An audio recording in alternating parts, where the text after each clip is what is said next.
This recording is copyright. IELTS Help Now Listening Practice Tests. Test 1. In the IELTS test, you hear some recordings and you have to answer questions on them. You have time to read the instructions and questions and check your work. All recordings are played only once. Now turn to Section 1. Section 1. You will hear a conversation between a man and a woman discussing the loss of a bag on board a plane. First, you have some time to look at questions 1 to 5.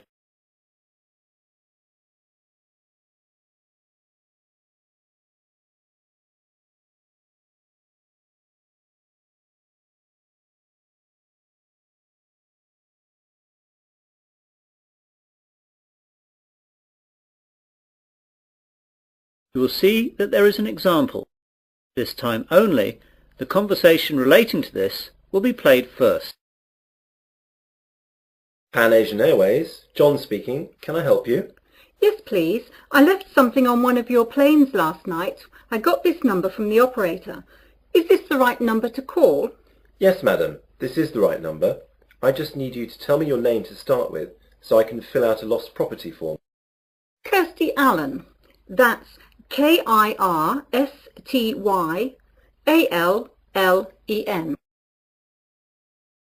So, Kirsty is the correct answer. Now we begin. You should answer the questions as you listen, as the recording is not played twice. Listen carefully to the conversation and answer questions 1 to 5. Pan Asian Airways, John speaking. Can I help you? Yes, please. I left something on one of your planes last night. I got this number from the operator. Is this the right number to call? Yes, madam. This is the right number. I just need you to tell me your name to start with so I can fill out a lost property form. Kirsty Allen. That's Kirstyallen. Right, I've got that. Now, what happened last night? Well, I was on a flight last night from New York to London that landed at 12:30 a.m. We were delayed a while in New York, so that when we eventually landed, I was so tired that I accidentally left my handbag on the plane. Did you report this to anyone last night? No, I'm afraid not. I didn't notice until I got home, and then it was really too late to phone. Very well, madam. Let me take a few details for this form, and I'll see what I can do. OK, so the name is Kirsty Allen. And what's the address, please? 48 Wyndham Road, Richmond. The postcode? R16GH7. Good, I've got that. Now, your telephone number? Well, my home number is 020-8927-7651, and my mobile is 07754-897-432. I'm sorry, I didn't catch the second one. What was the mobile again? 07754-897-432. Thanks. Now, do you know the flight number of the plane you were on last night? Oh yes, hang on a second. I've got my boarding pass stub right here. The flight number was PA356. No, I'm sorry, PA365. That's it, 365. And does the boarding card stub say what seat you had? Oh yes, it was E6. And you said that it was New York to London Heathrow. Is that right? Yes, that's right. Before the conversation continues, you have some time to look at questions 6 to 10.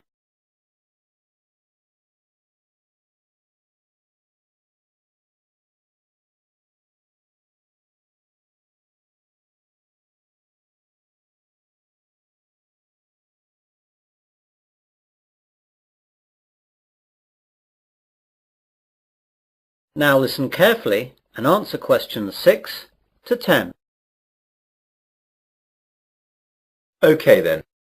Now, I have to take some details about the bag that you lost. It was a handbag, yes? That's right. Could you describe it to me? Well, I guess it just looks like any regular handbag.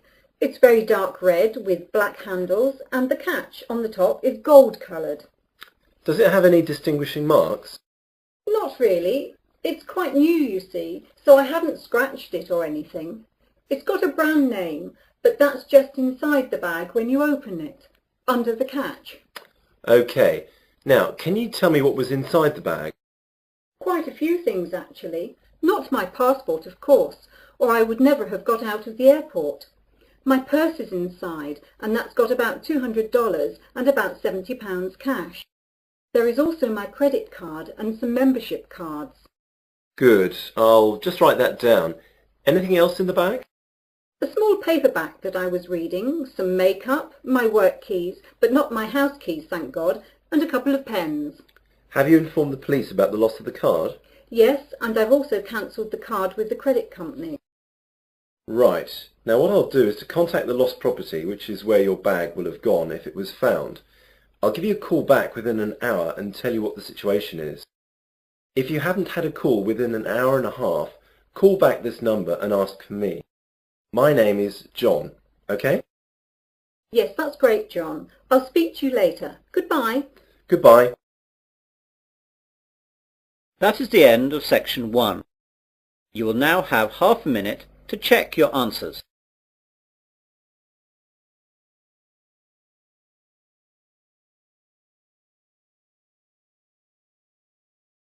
Now turn to section 2. Section 2. You will hear a man giving a welcome speech to new students at the University of Wesley. First you have some time to look at questions 11 to 14.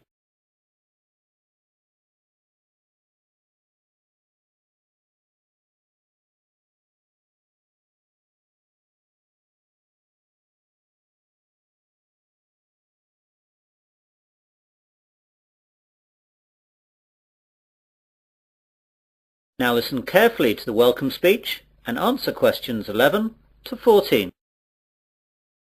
Hello and good afternoon. My name is John Walker and I'd like to welcome you new students to the University of Wesley. What I'm going to do today is just explain to you some of the facilities that you'll find here on our main campus and where you'll find them. If you look at the map on the overhead projector, let me talk you through some of the locations before describing some of them in more detail. Well, at present we're in the university's main lecture hall. If you go out of the main front entrance, then you will see opposite across the car park the entrance for the focal point of a lot of university life for most students. This is, of course, the Students' Union. About 150 yards on the left of the Union, as you look at it from here, is another focal point for the students, though not as popular as the Union, the University Library. Behind the library is the main university refectory, where many students eat both lunch and dinner. On the other side of the Union is the college chapel, and behind that there is a small hall of residence. There are 3 other halls of residence behind the Students' Union. Behind the hall that we're in now is the sports hall and grounds, and either side of us are academic departments with lecturers' offices, lecture halls, and various labs. You'll find it all a bit confusing at first, but you'll get to know your way around fairly quickly. You now have some time to look at questions 15 to 20.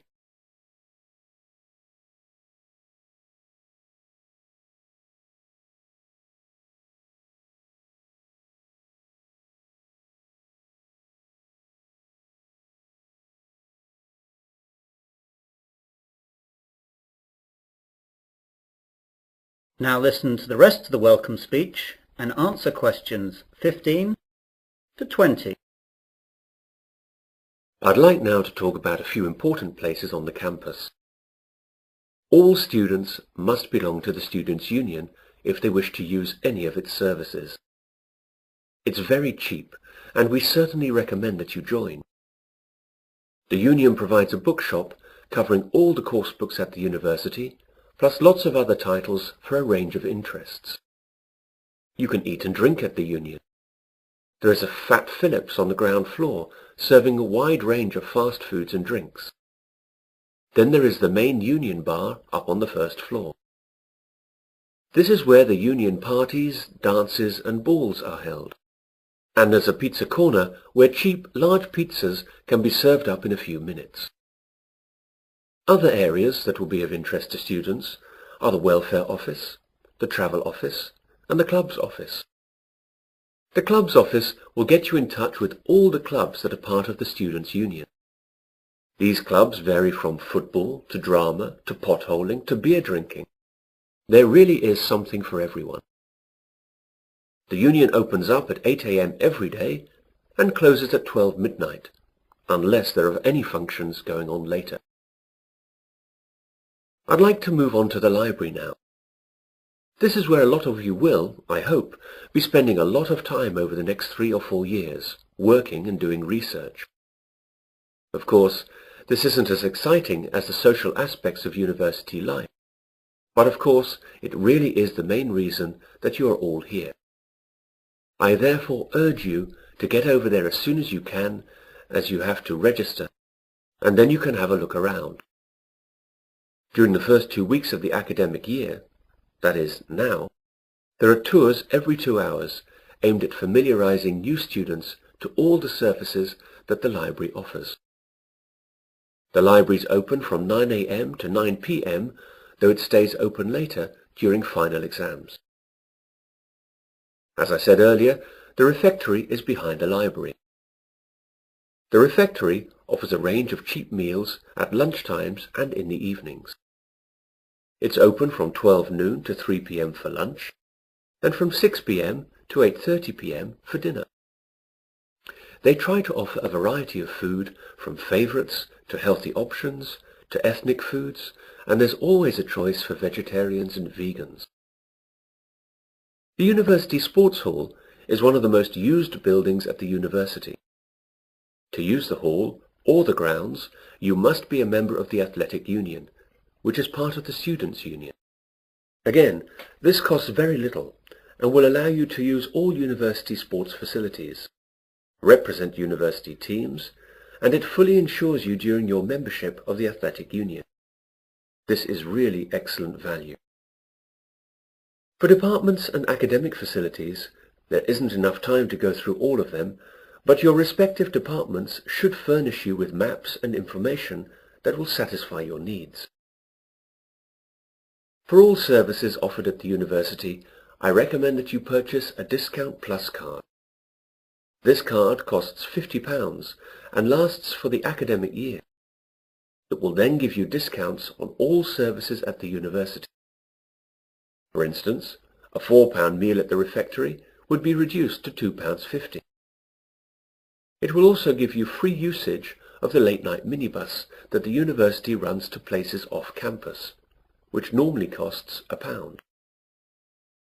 You can see that it wouldn't take very long to make it worthwhile. The cards can be bought at the Students' Union. Well, that's what I have to say for the moment.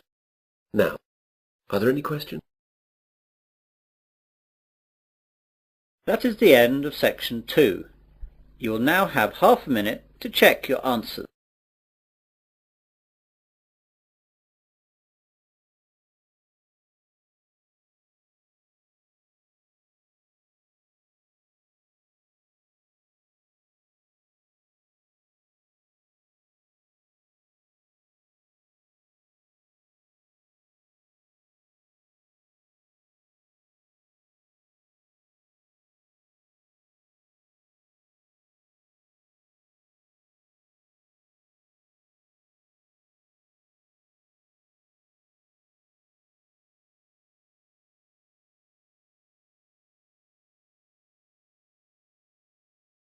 Now turn to section 3.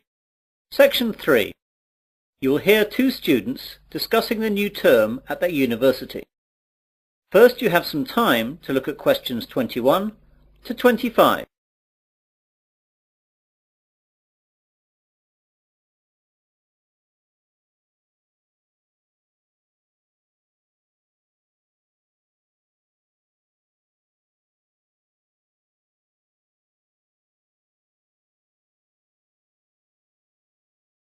Now listen carefully and answer questions 21 to 25.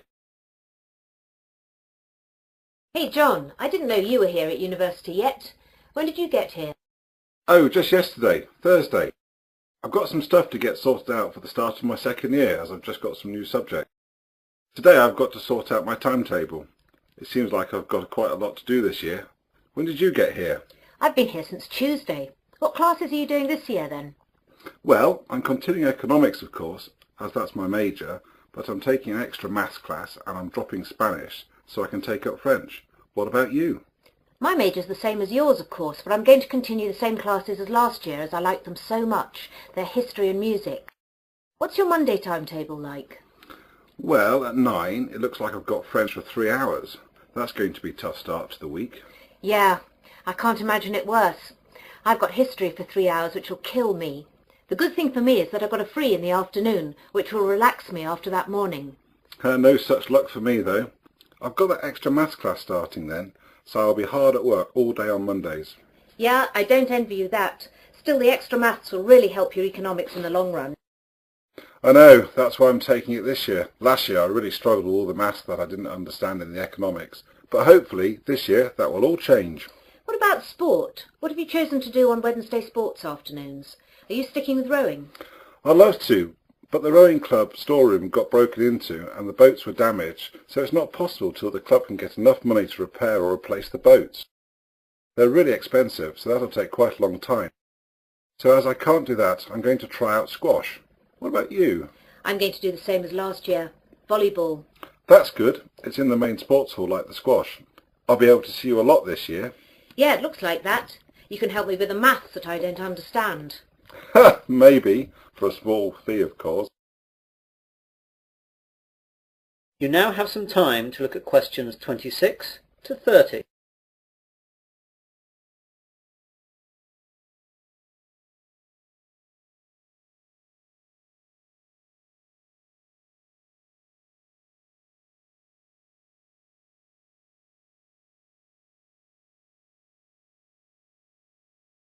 Now listen to the rest of the discussion and answer questions 26 to 30. I know it's early, but do you know anything about the first assignment that we have to do? Yes, it's already up on the economics faculty notice board. There's a choice of essays up there. I think there are about 10 you can choose from. I can't remember any of the titles though, apart from the one that I think I'm going to write about. What's that one then? It's about the short-term future of third world economies. Ooh, I don't like the sound of that. It seems very wide-ranging. It is, but remember that I spent some of the summer vacation travelling in Africa and Asia, so that has made me more interested in the subject, and I've also got some first-hand ideas on the subject. Does the essay list mention how long the essays have to be and the deadlines? Yes, you remember last year all the essays had to be 3,000 words in length. Well, that's gone up by 1,000 words. Oh no, they'll take ages. I know, I was hoping that they'd stay at 3,000 words, or only go up to 3,500, but no luck, I'm afraid. What about the deadline?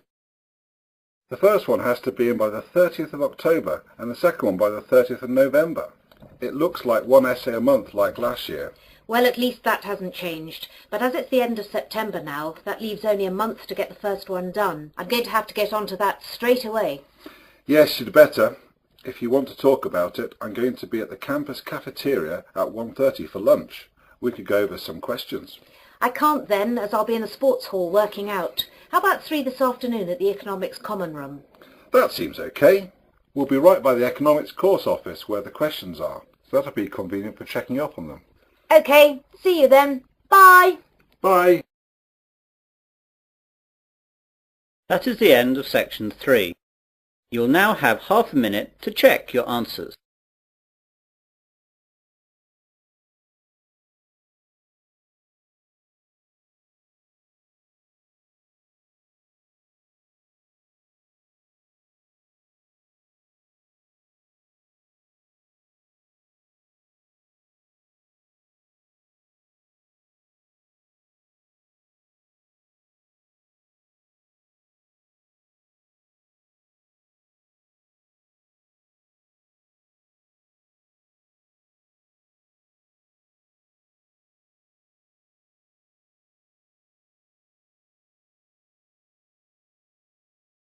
Now turn to Section 4. Section 4. You will hear part of an Environmental Sciences lecture. First you have some time to look at questions 31 to 40.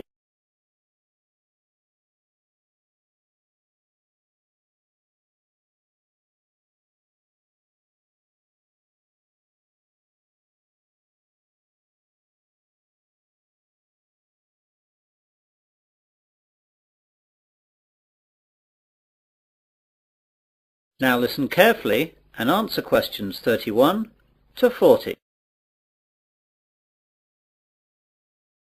Good morning everyone. My name is Professor Wilson and I'm lecturing you today as part of your Environmental Sciences course.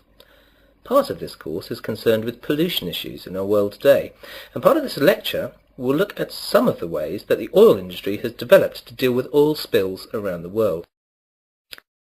Oil tankers are the largest ships to sail in the ocean. For countries such as Japan that have no oil deposits of their own, tankers are the only way that oil needed to power their economies can be moved. They are designed to hold millions of barrels of crude or refined oil in reasonable safety and without damage to the environment. When oil is released from these ships, the oil spreads out over the surface of the water in a large slick. These oil slicks can cover hundreds of miles and they cause huge environmental damage. Oil is released for varying reasons. Accidents while loading and unloading and deliberate spills account for many slicks today, but it is ships hitting other ships or rocks which is the major cause of slicks. Because oil slicks are so damaging to the environment, numerous ways of containing them and cleaning them up have been developed. In previous years, slick cleaners would sometimes try to set fire to the slicks and burn them off, but that is rarely done nowadays because, surprisingly, nearly all oil slicks consist of compounds that aren't flammable. Combustibility comes after refining. The 4 ways of cleaning up oil spills that we'll look at today are as follows: the containment boom, chemical detergents, the sponge, bacteria. The containment boom is the most common method of cleaning up after an oil spill. Barriers are erected in the water and the oil is then sucked up. Basically, a containment boom is just a large float that surrounds and contains the slick.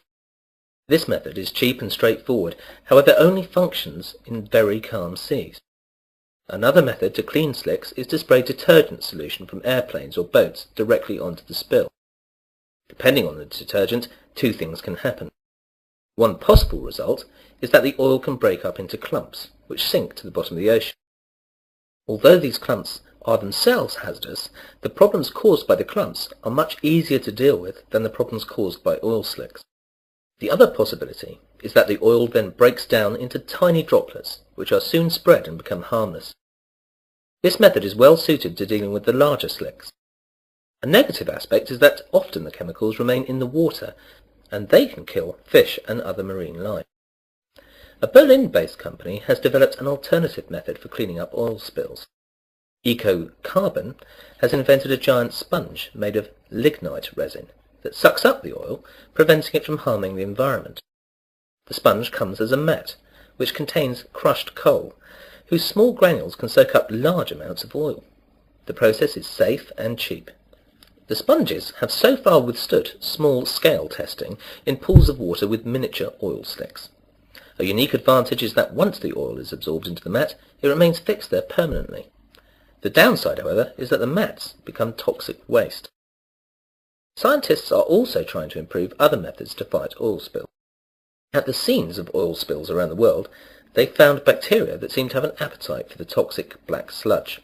Now the scientists are breeding these bacteria and studying them to determine which is the most effective at reducing oil levels. Eventually they hope to put the best bacteria to work in helping clean up after oil spill disasters. The bacteria actually use the oil as food. As the bacteria reproduce, they eat more and more of the slick until it finally vanishes. Eventually this method should be cheap, easy to administer and be completely eco-friendly, as when the slick is gone, the bacteria's food source is gone and they die, leaving nothing behind at all. So far this method has no discernible drawbacks. Well, that's the end of the section of the lecture on cleaning up spills. This subject is an optional essay for your course. You'll find the reading lists and essay questions on the faculty notice boards along with a deadline for submission. If you choose it, seminars will be held at a later date. That is the end of section 4. You'll now have half a minute to check your answers.